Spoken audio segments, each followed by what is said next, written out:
Hi everyone, it's Erin from the Provincial Farmhouse. In today's video, I'm doing some trash to treasure home decor thrift flips.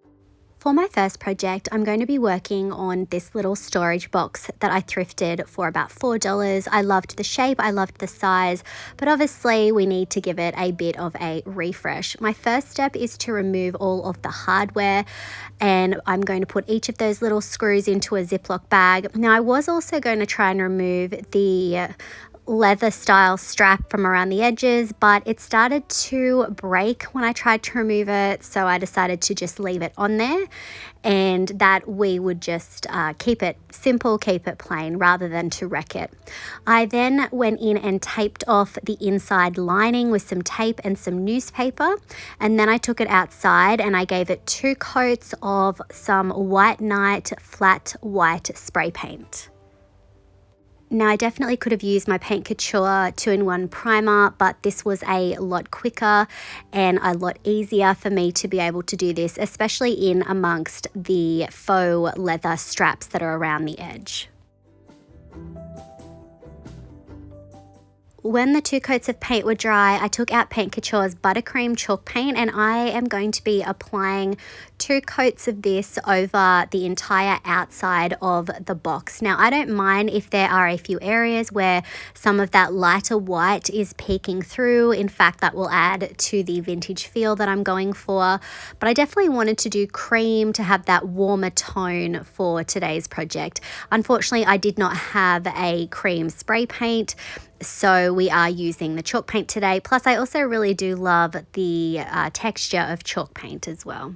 I do feel that a hand-painted look can feel more high-end than just using a spray can.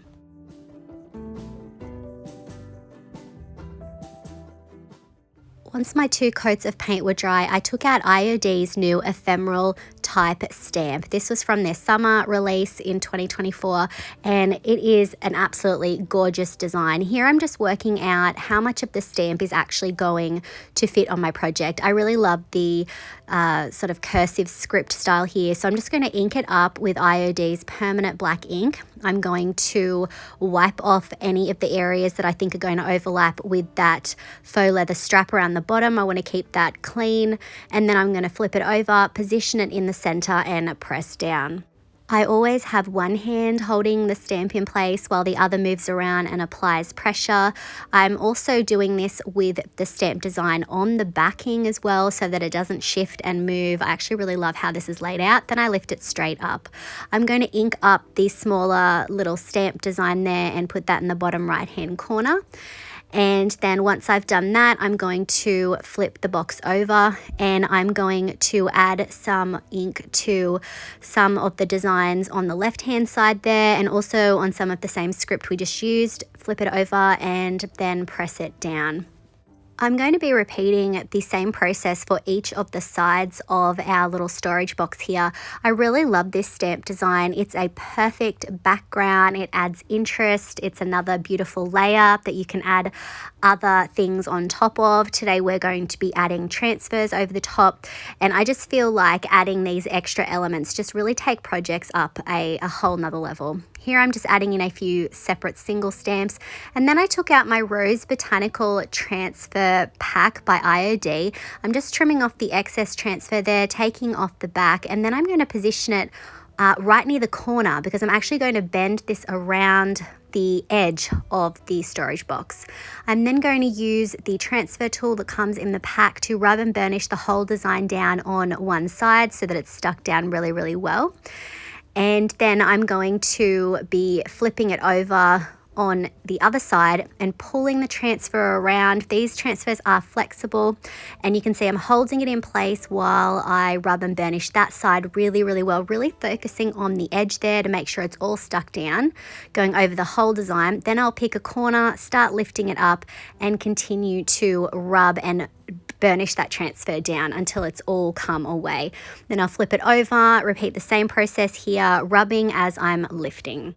IOD's Rose Botanical Transfer is definitely a new favorite for me. I love the different scale and size of the rose designs that they've provided. Once I've got that down, I'm going to cut out another design, I tried to stick with roses in pink tones specifically to try and keep everything sort of cohesive and together.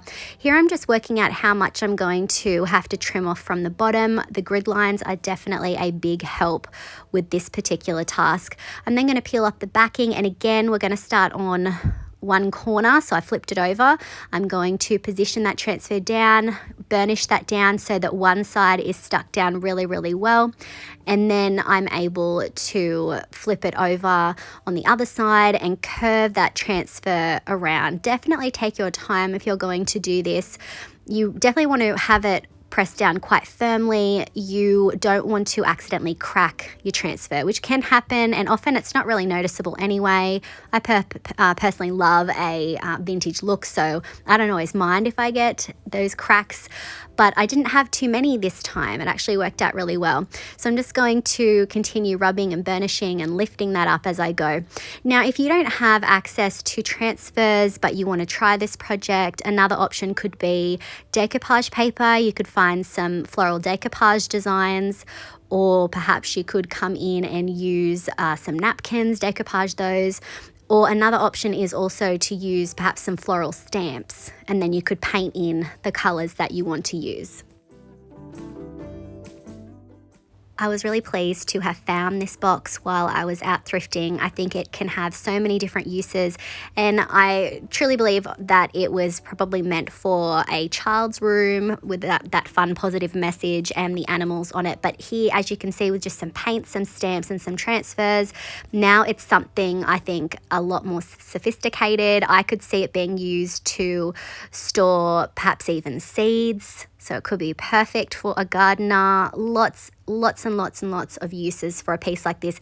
And this particular makeover is definitely something that you could do on pretty much any box. You could take any box that you have that's maybe a bit plain, give it a coat of paint, add these beautiful ephemeral type stamps, and then layer in some florals over the top.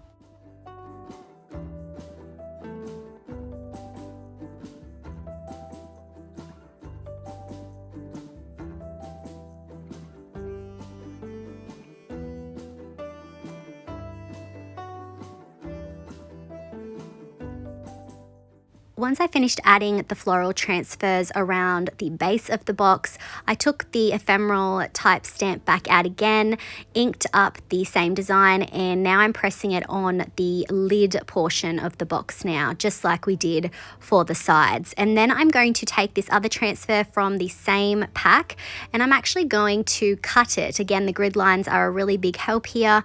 I'm going to cut it because I really like it when you have designs coming in from the side, and also I'm able to sort of spread this transfer and make it go a little bit further than if I just sort of stuck it in the center. So as you can see, I'm just positioning it off to the left there, so it looks like some of the design is going off the page there, and then I'm going to rub and burnish that design down. The Rose Botanical transfer, they're all so beautiful. So this is definitely a pack where you get a lot of value for your money. There are so many designs. There is also script writing as well. So definitely a really versatile transfer to have in your stash. Once I have that design down, I'm going to take the other half that we cut off, and I'm going to be positioning that on the right hand side. So you can see I've taken one transfer design and I've been able to sort of stretch it and make it go just that little bit further.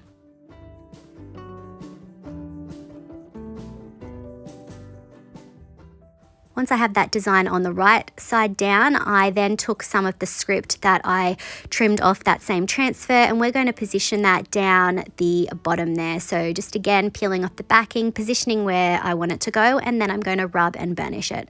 So transfers really are a great and simple way to really elevate your thrifted finds. Now I'm going to take part of the ephemeral type stamp, inking it up, and I'm just going to sort of randomly press it around the edge of the lid of the box. I thought it would look a bit odd if that didn't also have some sort of script stamp on there. It needs to be able to tie in with the base section of the box. So I'm just going to go around and continue to add that just sort of randomly, just using the same stamp. Once I finished adding that stamp detail around the edge, I took some of the transfer scraps that I had left over, and I'm just going to add a couple of little leaves here, just so again that sort of portion between the top of the lid and the base of the box doesn't look so empty. I want to have it all tied together and look a bit more cohesive. I also did trim off part of the transfer here. I'll be able to use the leftover design pretty easily.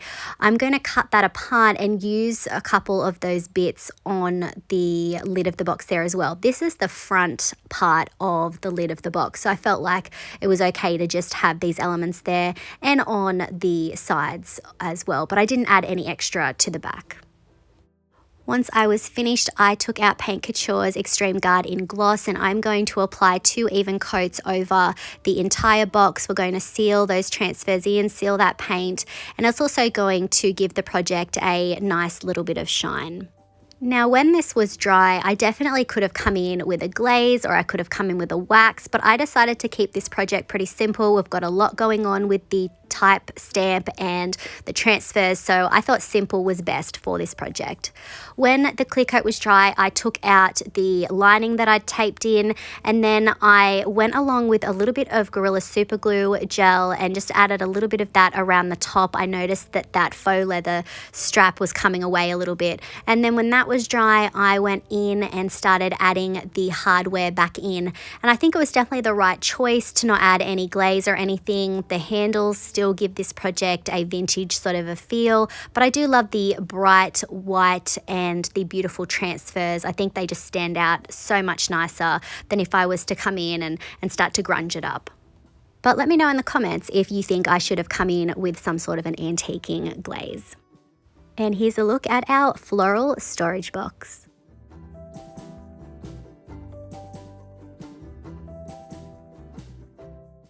I love how this turned out. I think that the ephemeral type stamp and the rose botanical transfer, they were just meant to go together. I think this is a complete transformation of what it was before. It's definitely something I would have in my own home. Let me know what you think of this in the comments.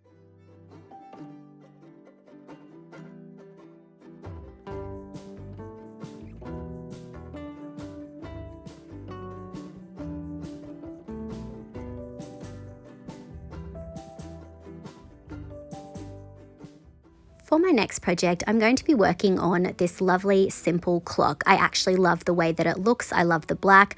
I'm going to take it apart first of all so that I can better work on it. I'm going to take the back out, and then I'm going to also take the glass off the front as well.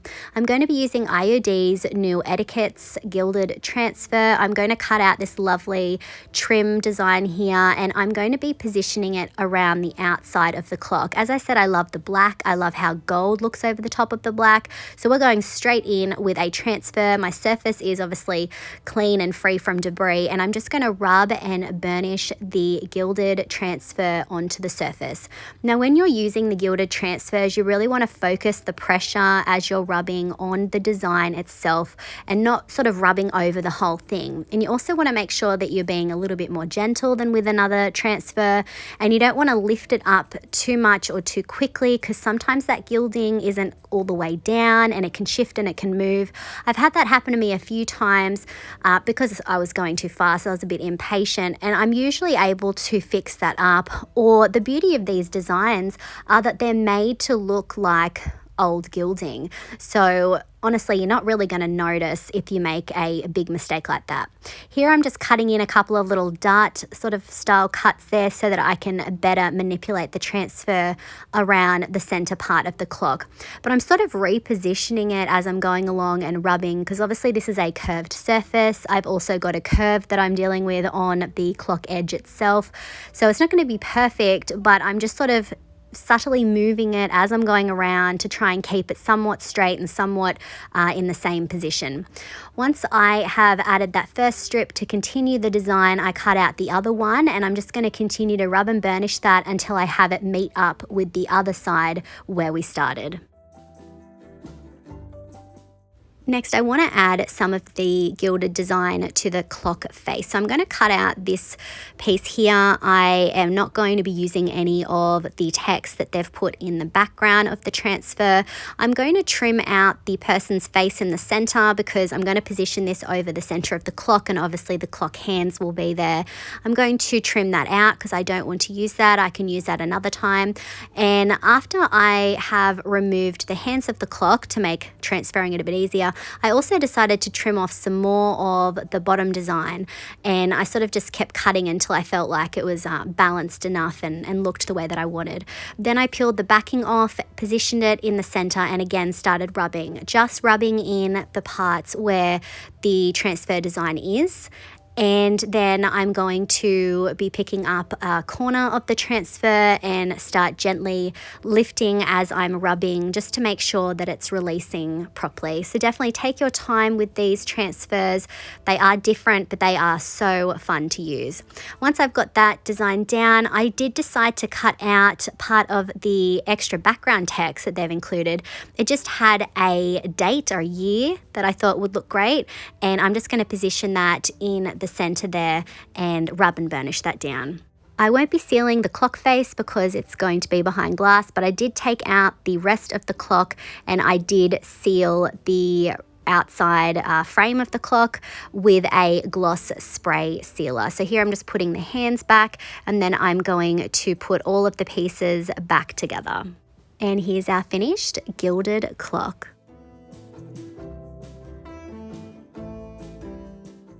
This was a quick and easy flip, but very effective. The gilded transfers look beautiful on a black surface, also a white surface.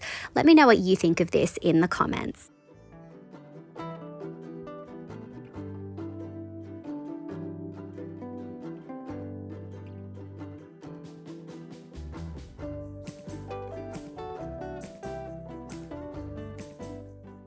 For my final project today, I'm going to be working on this ceramic candlestick. I loved the shape of it, but not the color. So I'm going to prime it first with Paint Couture's 2-in-1 primer in gray.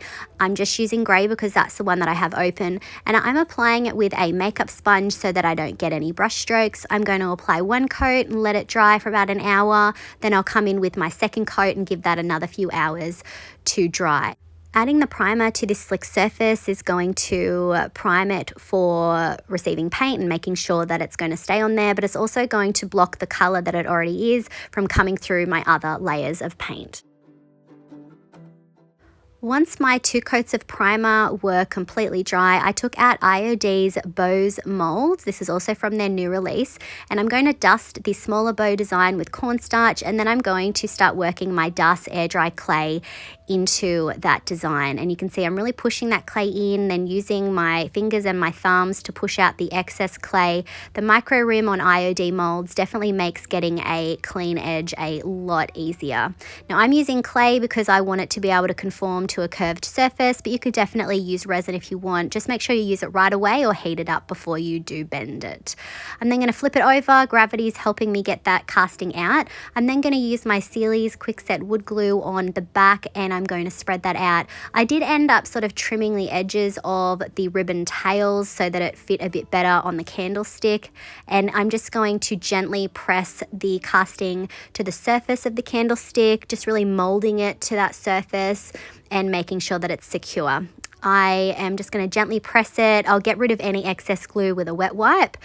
And then once I'd given this a few hours to dry, I did then come in with Paint Couture's Buttercream chalk paint. I ended up doing 2.5 coats. My third coat was just a touch up, just making sure I had all of those areas covered. I'm applying the paint in a dabbing and stippling motion. I don't want to have any brush strokes, and this is going to give us a nice sort of eggshell textured finish.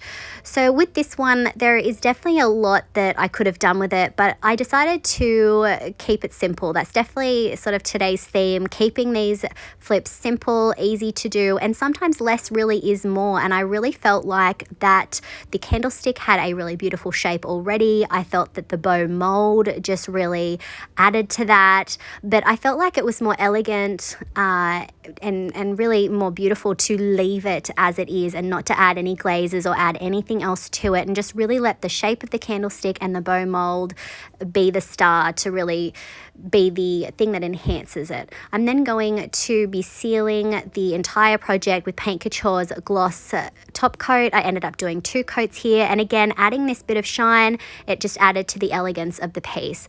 Let me know in the comments if you would have added anything else to this project. As I said, I wanted to keep it simple and let the beautiful curves and shapes of this project be the main focus. And here's a look at our finished candlestick.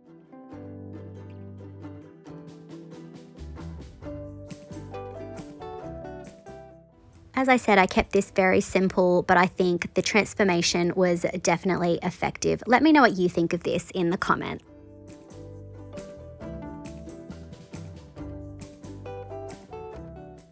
I really hope that you've enjoyed today's video and that it's given you some ideas on how you can use IOD's beautiful Summer 2024 release on your thrifted finds. Let me know if you had a favorite project from today.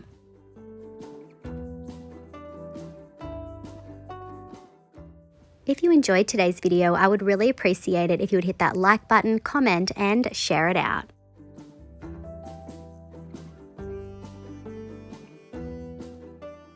If you haven't already, I would love it if you would hit that subscribe button and the notification bell so that you don't miss out on any of our videos. You can find the products used today on our website, theprovincialfarmhouse.com.au. Thanks for watching.